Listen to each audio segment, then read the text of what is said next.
Sully, how pleased are you with the way that the guys were able to come back and pull this off?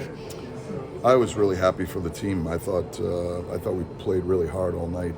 I thought we were down in the game most of the game, but I thought we were playing extremely well, and we just try to encourage them to stay with it and just keep competing, keep playing the game the right way.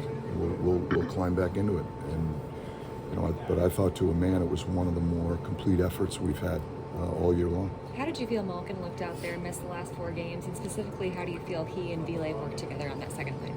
I thought they were good. I thought Gino looked good.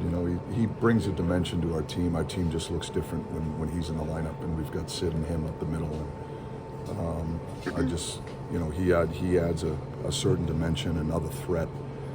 I think it poses more of a challenge for our opponents from a matchup standpoint. He still has the ability to control play when he's on the ice. I thought he was skating well tonight. I thought he was strong. I thought he had a solid game. I thought he played well with Rax and Ville. Yeah. It gives us a little bit more balance when we have the lines constructed the way we have them right now, and I think that helps the group. And when we have that type of balance, and, G's presence obviously adds that dimension. Rusty's got his 200th career goal. He said that means he's getting old, but what can you say about him as a player? Get that one tonight. Rusty's a terrific hockey player in so many ways. There's a certain honesty to his game. He plays on both sides of the puck.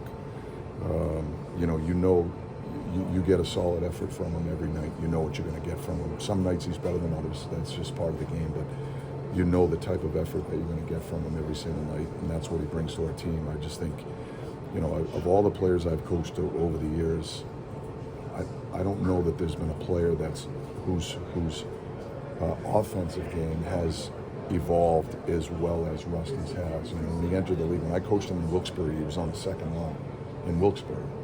And now he's a top line player in the NHL, and he's scoring 30 plus. So, for me, that just speaks volumes for his passion for the game, how hard he works at it, and how his overall game has evolved. Mike, I know you don't have the time in your day to watch every team around the league every day, but since the Four Nations break, is there a better player in the league than your captain right now? I'd be hard pressed to think of one. I just think he's bringing a certain effort every night. He's the heartbeat of this group, and he drives the pulse. When he's playing on top of his game the way he is, he gives us a chance to win. And he's competing on both sides of the puck. His line has been really good. He's been great with the kids. He's done a great job with Rutger on his line and with Ville on the power play. And I think those guys are having a lot of fun being around him, and I think he's having a lot of fun working with him. So, I think he's just playing terrific hockey right now.